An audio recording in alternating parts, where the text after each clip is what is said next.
नमस्कार, मैं हूं आपके साथ हैदर जैदी और स्वागत है आपका हमारे स्पेशल प्रोग्राम अब डरना जरूरी है। आज हमारे साथ एक्सपर्ट्स होंगे जिनसे कोरोना के बढ़ते मामले और ओमिक्रॉन पर बात करेंगे। लेकिन सबसे पहले नजर डालते हैं इस वक्त की कोरोना की 10 बड़ी खबरों पर। मध्य प्रदेश में आपको बता दें बेलगाम होता जा रहा है कोरोना। लगातार दूसरे दिन 100 से ज्यादा कोरोना मरीजों की हुई है पुष्टि। मध्य प्रदेश में बेलगाम होता कोरोना।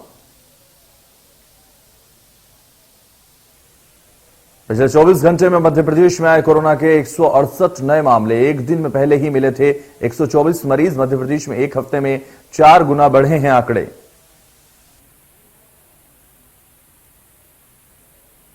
मध्य प्रदेश में सबसे ज्यादा मरीज इंदौर और भोपाल से। इंदौर में 80, भोपाल में मिले हैं 59 मरीज। वहीं उज्जैन, खंडवा और जबलपुर में एक एक पॉजिटिव मरीज मिला है। ग्वालियर में सामने आए 6 नए केस। छिंदवाड़ा में 2 और सागर में मिले हैं 5 मरीज।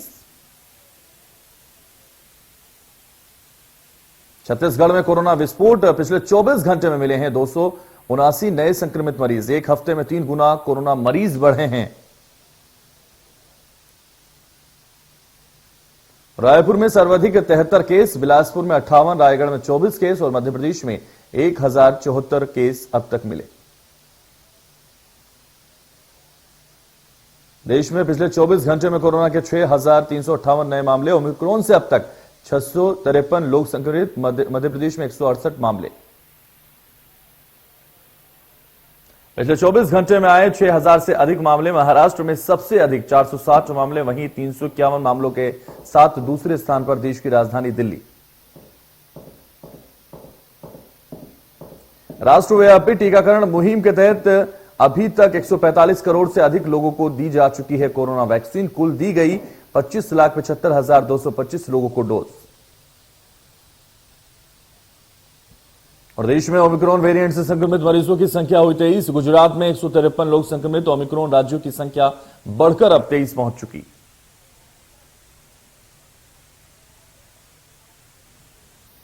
टीवी में प्रचार आता है, एक हीरो आता है, कोई स्टंट करता है तो फिर डायलॉग मारते हुए कहता है डर के आगे जीत है। हमें भी देखकर अच्छा लगता है, लेकिन मौजूदा स्थिति में डर के आगे ही जिंदगी है। कोरोना के मामले अब देश में बढ़ने लगे हैं। पहली और दूसरी लहर आपको बता दें शुरुआत की दौर में ही तीसरे तरह से गुजर रहे हैं। और पहले हमने लापरवाही की और फिर हमने वो मंजर देखा जिसकी कोई कल्पना भी नहीं कर सकता था। मेरे हाथ में ये जो कोरोना के आंकड़े हैं देश में, आपको बता दें दिल्ली में एक दिन में 2700 से ज्यादा मामले आए हैं। देश में 24 घंटे में कोरोना के 6000 से ज्यादा मामले आए हैं। हमारे मध्य प्रदेश, छत्तीसगढ़ में भी आंकड़े इस हफ्ते 3 से 4 गुना बढ़े हैं। इन सब के बीच अब बिना किसी लीपापोती के हम पूरी जिम्मेदारी के साथ आपसे कह रहे हैं कि डरना जरूरी है।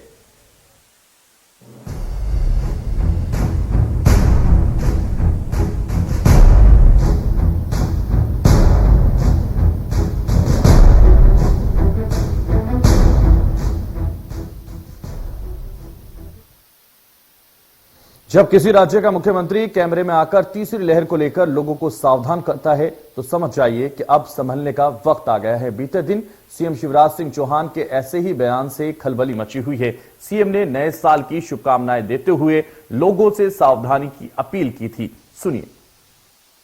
नए साल में नए संकल्प, नई उमंग और नए उत्साह के साथ आत्मनिर्भर मध्य प्रदेश का निर्माण करना है। कोरोना की तीसरी लहर आ गई है, उसका मुकाबला जन सहयोग से करना है। आवश्यक व्यवस्थाएं बना ली गई है, लेकिन सजग रहना है, सतर्क रहना है। तो सीएम के बयान के बाद चिंता और बढ़ती है। बीते दिनों प्रधानमंत्री ने भी लोगों से सावधान रहने की अपील की थी, लेकिन इसके बावजूद भी लापरवाही का आलम अभी भी वैसा ही है। और जैसे आपको बता दें, हम आपको बाजारों में लोगों से मास्क पहनने की अपील करते हैं तो लोग बहाने बनाते हैं। मास्क नहीं लगाया आपने, ओमिक्रॉन फैल रहा है इतना। बताओ तो भाई, क्या क्यों नहीं लगाया मास्क? मास्क लगाना जरूरी है ना, हम लगा रहे हैं। तो वो लोग भी तो नहीं लगाए, हम बस थोड़ी लगाए, हम नहीं लगाए हैं। उनसे पूछ रहे हैं, उनसे पूछ लिया। उनसे पूछिए ना, हमसे क्यों पूछ रहे हैं? तो भूल गए बोल रहे हैं आप। हम भी भूल गए हैं। ये मास्क नहीं लगाया आपने, ओमिक्रॉन फैल रहा है। तो ऐसे ही लोगों के लिए आंकड़े हम निकाल कर लाए हैं, आपको बताते हैं ग्राफिक्स के जरिए, समझाते हैं क्या हैं आंकड़े।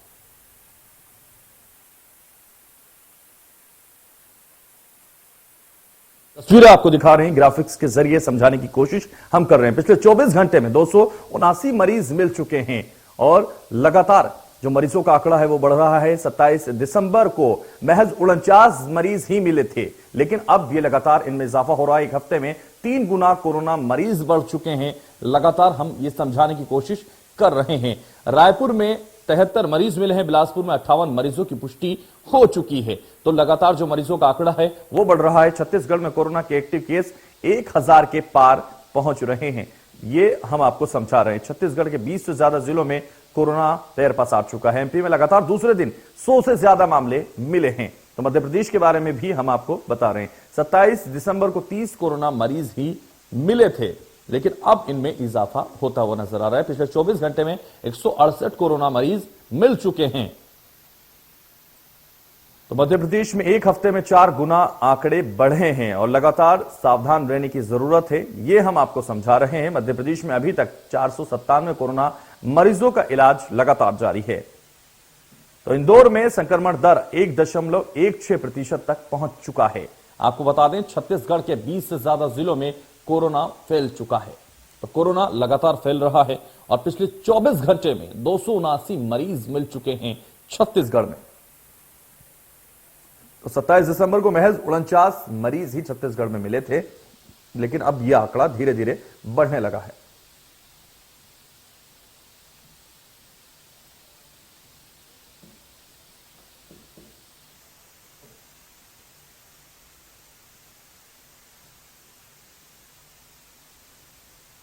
तो खास मेहमान चर्चा में आज जो हमारे साथ जुड़ रहे हैं, हमारी खास पेशकश में अब डरना जरूरी है। और डरना इसलिए जरूरी है क्योंकि कोरोना और ओमिक्रॉन दोनों पूरी तरह से आतंक मचाए हुए हैं। हमारे खास मेहमानों का परिचय सबसे पहले करा देते हैं। डॉक्टर भुवनेश्वर गर्ग हमारे साथ जुड़ रहे हैं, इंडिया न्यूज पर स्वागत है सर आपका। डॉक्टर एम नितिन नागरकर जुड़ रहे हैं, संचालक हैं एम्स रायपुर के, आपका भी इंडिया न्यूज पर स्वागत है सर। चर्चा की शुरुआत करेंगे और शुरुआत इसी से करेंगे क्योंकि जो लगातार मध्य प्रदेश और छत्तीसगढ़ में जो कोरोना का ग्राफ है बढ़ता हुआ नजर आ रहा है। जो स्थिति हम लगातार आपको दिखा रहे थे वो लगातार हमारे जो दर्शक हैं वो अब देख रहे हैं और डरना अब जरूरी है। ये पेशकश इसलिए हम लेकर आए हैं क्योंकि अब चाहे मुख्यमंत्री हो, प्रधानमंत्री हो, वो सब सचेत रहने की सलाह दे रहे हैं, सावधानी बरतने की सलाह दे रहे हैं। सबसे पहले डॉक्टर एम नितिन जी आपके पास मैं आना चाहूंगा और आपसे ही मैं आपका संदेश सबसे पहले समझना चाहूंगा।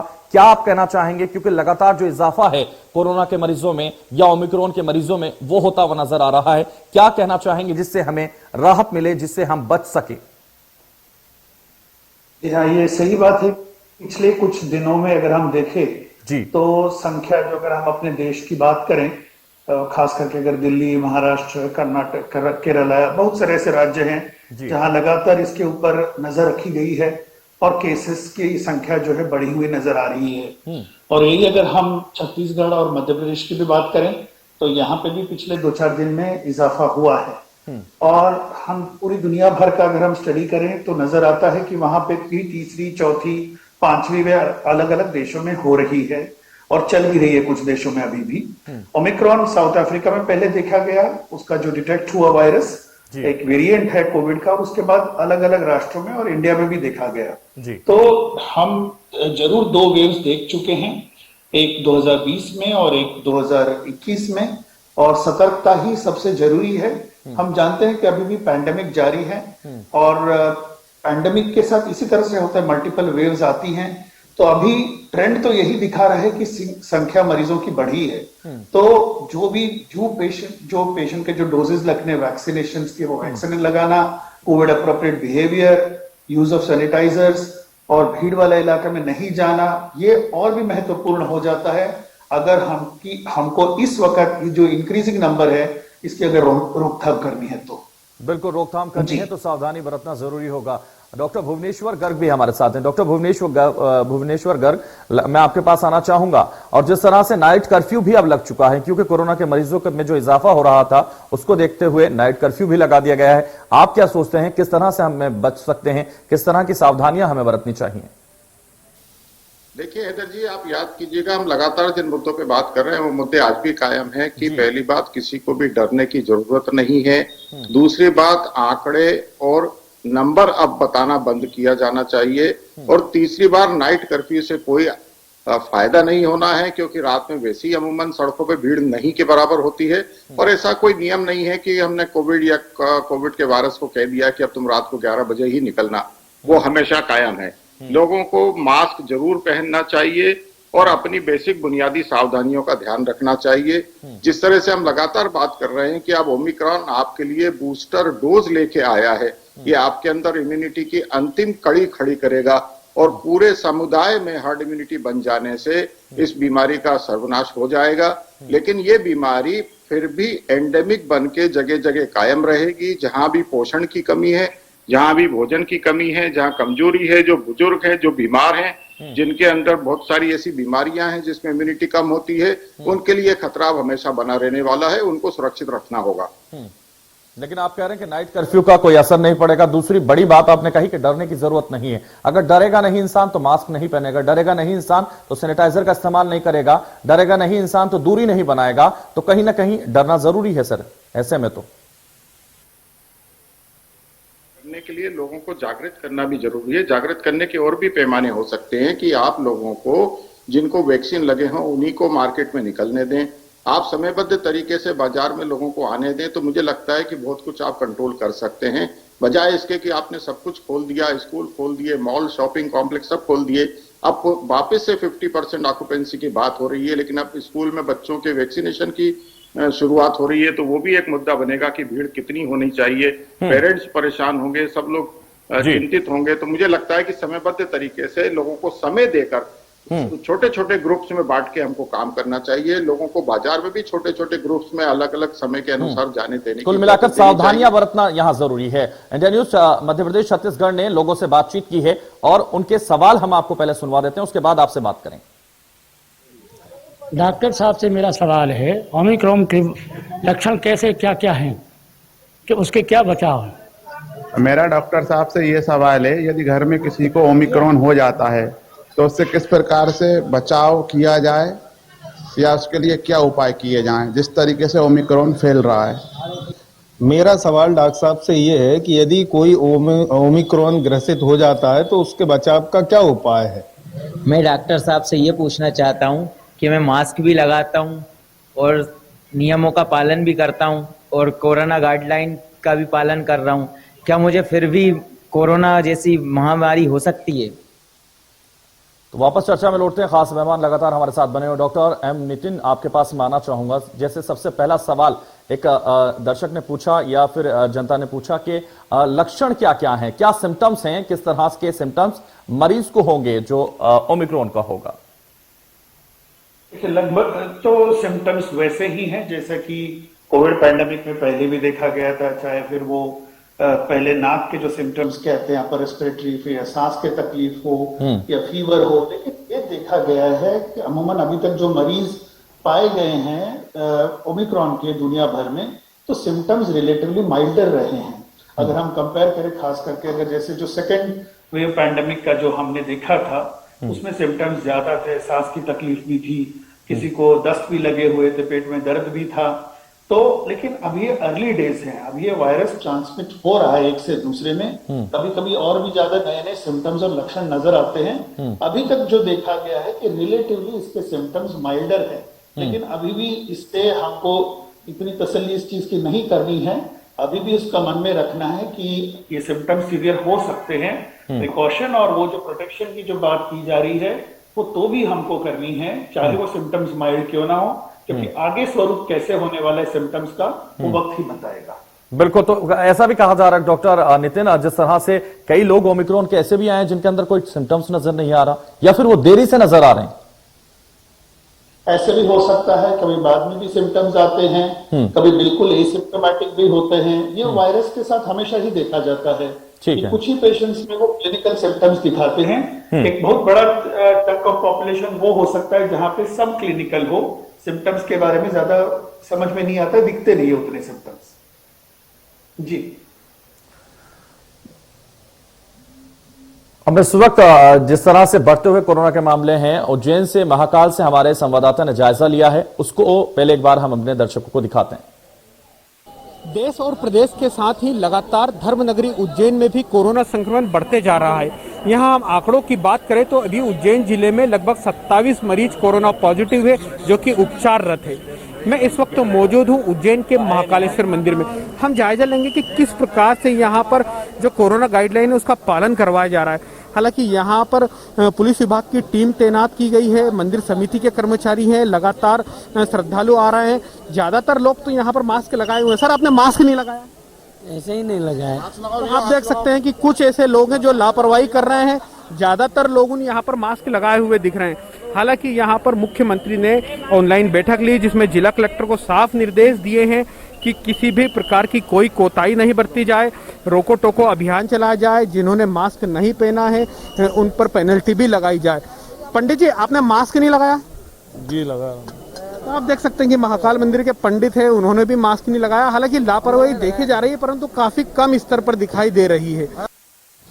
तो चर्चा में वापस लौटते हैं और डॉक्टर भुवनेश्वर, मैं आपके पास आना चाहूंगा। जिस तरह से लगातार जो हमने बात की लोगों से और उनके सवाल थे आपसे, उनमें से एक महत्वपूर्ण सवाल यह था कि मैं मास्क भी लगाता हूं, मैं सैनिटाइजर का इस्तेमाल भी करता हूं, जो कोरोना की गाइडलाइन है मैं उसका ख्याल भी रखता हूं, 2 गज दूरी भी बनाता हूं, लेकिन उसके बाद भी क्या ये कोरोना मुझे हो सकता है, कोरोना की पुष्टि मुझ में हो सकती है? हैदर जी, बिल्कुल लोगों को बताने की आवश्यकता है कि आप कितनी भी सावधानी बरतें, कोविड के वायरस अगर वातावरण में है तो वो आपको जरूर टच करेंगे। वो आपको टच करेंगे तभी आपके अंदर इम्यूनिटी बनेगी। इसलिए बेहद जरूरी है कि उससे बिल्कुल मत डरिए। आपने मास्क लगाया है, आपने वैक्सीन लगवाए हुए हैं, आप कोविड प्रोटोकॉल का पालन कर रहे हैं, तो यकीन मानिए कि बीमारी आपके अंदर बहुत कम स्तर तक पहुंचेगी और आपका शरीर उसके खिलाफ बहुत तगड़ी इम्यूनिटी बना लेगा, जो आने वाले सारे म्यूटेशंस के खिलाफ कारगर होगी। ये नेचुरल इम्यूनिटी होगी जो हम लगातार बात कर रहे हैं कि इस बीमारी से डरिए मत, अपनी सुरक्षा रखिए, अपने सावधानी के सारे पालन करिए, मास्क जरूर लगाइए। क्योंकि देखिए, आप अगर लापरवाही करते हैं और आपका शरीर ताकतवर है, बीमारी से लड़ लेता है, आप वो इन्फेक्शन घर ले जाते हैं, तो आप यकीन मानिए कि अगर आपके घर पे कोई बड़े बूढ़े बीमार बुजुर्ग हैं, बच्चे हैं, तो आप ये बीमारी उनको दे देंगे। और खुदा ना खास्ता अगर उनके अंदर इम्यूनिटी कम हुई, किसी वजह से कोई बीमारी हुई, तो उनके लिए आप जानलेवा संक्रमण घर पहुंचाने वाले हैं। इसलिए बिल्कुल खिलवाड़ मत करिए, अपने आप को सुरक्षित रखने के लिए सारे उपाय करिए, अपने आप को सूरमा मत समझिए। बिल्कुल, तो सारी सावधानियां यहां बरतनी जरूरी हैं और सभी को बरतनी जरूरी है और पूरा ख्याल रखना यहां जरूरी है। इसलिए डॉक्टर एम नितिन, मैं आपके पास आना चाहूंगा। जिस तरह से आप रायपुर में एम्स में हैं और सवाल मेरा यह है आपसे, जिस तरह से मध्य प्रदेश की जो आबादी है वो रायपुर से छत्तीसगढ़ से बहुत ज्यादा है, लेकिन केसेस की जो संख्या है वो छत्तीसगढ़ में ज्यादा है, वो रायपुर में ज्यादा है। क्या कारण है सर इसका? ऐसे हो सकता है कहीं पे देखिए केसेस का कभी क्लस्टर बन जाता है, या कभी किसी की लोअर इम्यूनिटी है, या एक जहाँ पे पॉपुलेशन है ज्यादा डेंस है, कहीं पे पॉपुलेशन काफी फैला हुआ है। तो ये एपिडेमियोलॉजिकल जो इश्यूज अगर हम देखेंगे वो तो बहुत तरीके से हैं। एक पॉपुलेशन का हो सकता है, कंसर्न इंडिविजुअल्स का हो सकता है, फिर एक और बात होती है कि कितनी हम टेस्टिंग करा रहे हैं। हो सकता है बहुत सारे, अगर हम ज्यादा टेस्टिंग करेंगे तो हमको सब क्लिनिकल एसिम्प्टोमेटिक वाले पेशेंट्स काफी सारे मिलेंगे। विदेशों में दिखाया गया, खास करके छोटे देशों में वो बहुत ज्यादा टेस्टिंग करते हैं, तो उनका उसी हिसाब से केसेस भी मिलते हैं। तो अलग अलग कारण है। अब ये अर्ली दिन है, कहना मुश्किल है कि किस जगह पे कम या ज्यादा है, लेकिन ये पॉपुलेशन के हिसाब से वेरी कर सकता है नंबर। बिल्कुल, तो कहीं ना कहीं पॉपुलेशन के हिसाब से ये बढ़ सकता है और पूरी सावधानी इसमें बरतनी होगी। आपका बहुत शुक्रिया doctor Bhuvneshwar Garg. Doctor M Nitin, आपका भी बहुत शुक्रिया इस चर्चा में जुड़ने के लिए, हमारे लिए वक्त निकालने के लिए। और इस चर्चा में बस इतना ही, दीजिए मुझे इजाजत और आप देखते रहे इंडिया न्यूज मध्य प्रदेश छत्तीसगढ़।